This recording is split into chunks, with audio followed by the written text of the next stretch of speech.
Welcome back to the channel. In today's video, we're going to walk you through how to reset the Photos tab in the Dropbox app on your phone.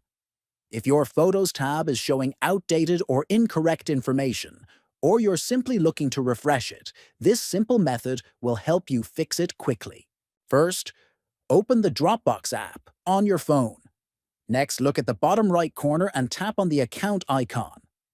Then, in the top right corner of the account screen, tap on the Settings icon. After that, scroll down through the list of settings until you find the option labeled Reset Photos tab.